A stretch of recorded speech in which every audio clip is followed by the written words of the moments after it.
YCP ప్రభుత్వ హయాంలో ఇబ్బందులు పడ్డామని కూటమి వైసీపీ నేతలు గంజాయి తాగి ఒకరినొకరు కొట్టుకున్నారు. వారి కార్పొరేటర్లపై వారే దాడి చేసి కిడ్నాప్ చేశారంటూ డ్రామాలాడారు. ఓ మహిళా ఎస్ఐపై వైసీపీ నేతలు దాడి చేసి బూతులు తిట్టారు.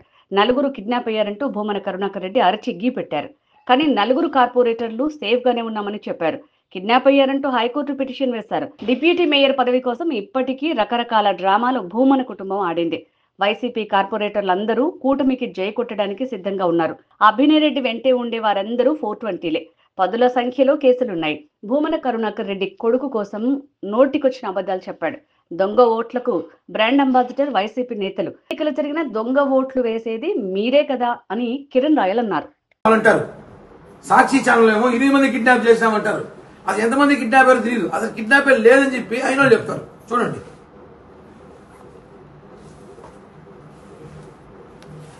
నలుగురు కిడ్నాప్ అయినామన్నారు. Hello sir, sir hello cable వస్తుంది సౌండ్ బాగా పెట్టు, లోడ్ పెట్టు.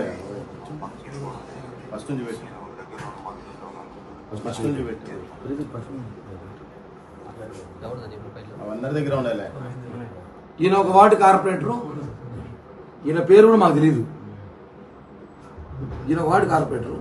ఈయన భయపడిపోయి ఆయనే మా కూటమికి రావాలని చెప్పి అక్కడ జరుగుతున్న గొడవలు భయపడి ఆయనే సేఫ్ జోన్ లో చెప్పి ఆయనే మారుతున్నాడు. మమ్మల్ని కిడ్నాప్ చేయాలని చెప్పి ఆయన ఉన్నాడు. ఇంకో కార్పొరేటర్ ఉన్నాడు. ఇక్కడ నలుగురు కార్పొరేటర్ ఉన్నారు. మాకు చుట్టుకోటి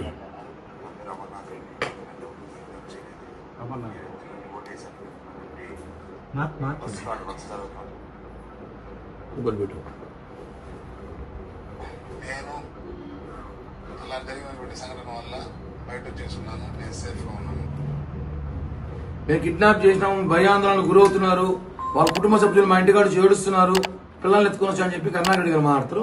కార్పొరేటర్లు చెప్తున్నారు కదా, నలుగురు కార్పొరేటర్లు వాళ్ళే ఆడ సేఫ్ గా కూర్చోవాలంటాడు. పార్క్ లో అన్నాడు వాళ్ళు.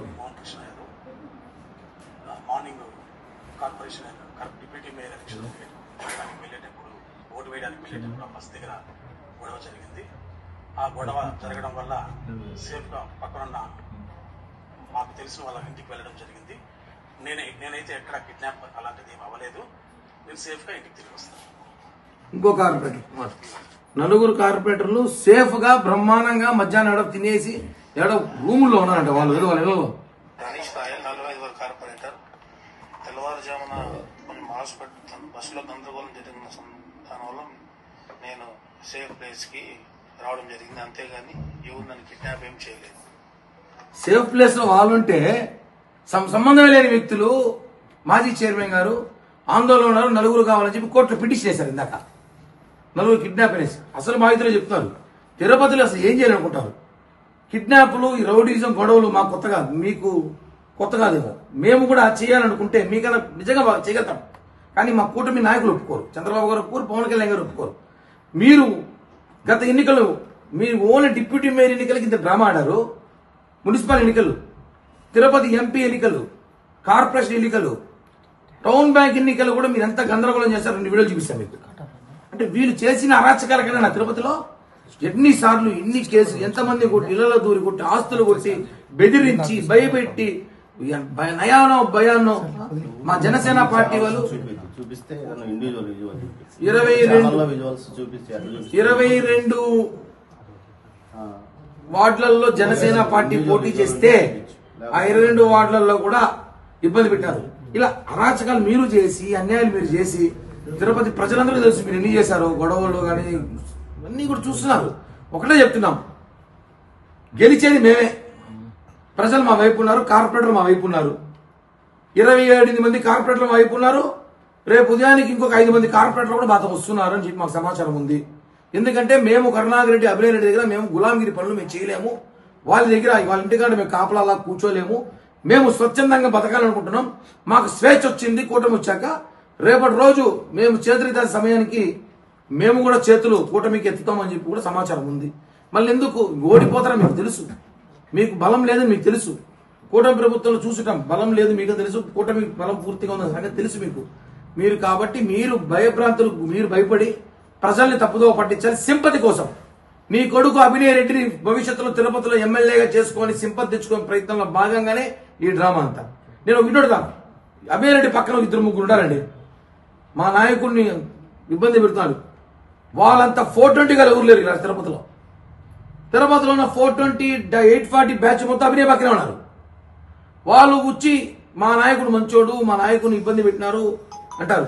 మీ అందరి మీద ఎన్ని కేసులు ఉన్నాయి, ఎన్ని దౌర్జన్యాలు ఉన్నాయి మొన్నటి దాకా మాకు తెలీదా? తిరుపతి ప్రజలు తెలుసు అన్ని. తిరుపతిలో వాతావరణం గందరగోళం సృష్టించి చంద్రబాబు గారి మీద, పవన్ కళ్యాణ్ గారి మీద, అనగాని సత్యప్రసాద్ మినిస్టర్ మీద ఆరోపణలు చేయాలనే ప్రయత్నమే ఇది కరెక్ట్ కాదు. అన్నగారి సత్యప్రసాద్ కూడా ఒకటే చెప్పారు నిన్న మాట్లాడుతూ కూడా, మనకి స్వచ్ఛందంగా ఎవరైనా వచ్చి మనకి మద్దతు పలికితే మనం తీసుకుందాం, ఎవరిని ఇబ్బంది పెట్టకూడదు. ఎస్పీ గారికి ఫోన్ చేసి గొడవలు లేకుండా చూడండి, ఎందుకంటే వైసీపీ వాళ్ళు గొడవలు చేయడం ప్లాన్ చేస్తున్నారు, చాలా పెద్ద ఎత్తున చేస్తామని చెప్పి సమాచారం ఉండడంతో ఇంటెలిజెన్స్ ఇప్పటిది కూడా చెప్పాం, మేమే చెప్పాం పోలీసులు పంపిమని చెప్పి. మీ రోజు జరిగిన గొడవలు మాకు పవర్ ఉంటే మేము కానీ చేయాలనుకుంటే పోలీసులు మా పైన లాఠీచార్జ్ చేశారు, మమ్మల్ని జరుగుతున్నారు పోలీసులు, మమ్మల్ని ఆపారు పోలీసులు. చెప్తున్నాం కదా, మేము నిష్పక్షపాతంగా ఎక్కడ కూడా ఇబ్బంది లేకుండా చేయాలని ప్రయత్నం చేశాం. కరుణాకర్ రెడ్డి అండ్ బ్యాచ్ వాళ్ళ కొడుకు అభినయ్ రెడ్డి, మీరు మీ సింపతి కోసం మీరు తిరుపతిలో గూండాయిజం జరిగిపోతుంది, రౌడీజం జరిగిపోతుంది, తిరుపతిని కాపాడాలని కాదు, మీ దగ్గర నుంచి తిరుపతిని మేము కాపాడుకున్నాం. మీరు చేసే అరాచకలం కాదు. గత 4 ఎన్నికల్లో మీరు ఎంత అరాచకం చేశారో చూసాం. బస్సుల్లో పిలుచుకొని వచ్చి ఎమ్మెల్సీ ఎన్నికల్లో వేరే రాష్ట్రం వాళ్ళు ఇక్కడ ఓట్లు వేయించారయ్యా. సిగ్గుండాలి మనం మాట్లాడడానికి. ఏదైనా మాట్లాడాలంటే తిరుపతిలో కూటమి పవన్ కళ్యాణ్ గారు మాట్లాడారంట.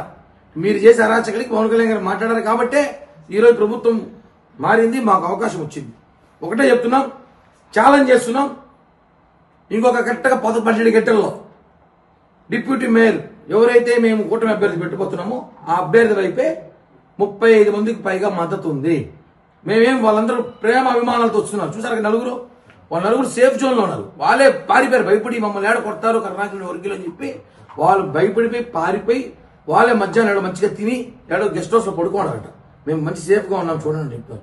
కిడ్నాప్ చేశామని చెప్పి నానా బీభత్సం చేశారు. అందుకే ఎవరు కిడ్నాప్ చేయలేదు. తిరుపతి ప్రజలు తెలుసుకో విషయం అంటే ఇవన్నీ కరుణాకర్ రెడ్డి వైసీపీ కాంగ్రెస్ పార్టీ ఆడుతున్న డ్రామాగా భావించి ప్రజలందరూ కూడా భయాందోళనకు గురి కావద్దండి. తిరుపతి ప్రశాంతంగా కాపాడాల్సిన బాధ్యత కూటమి ప్రభుత్వాన్ని, మా అందరిది. కాబట్టి మనం అందరం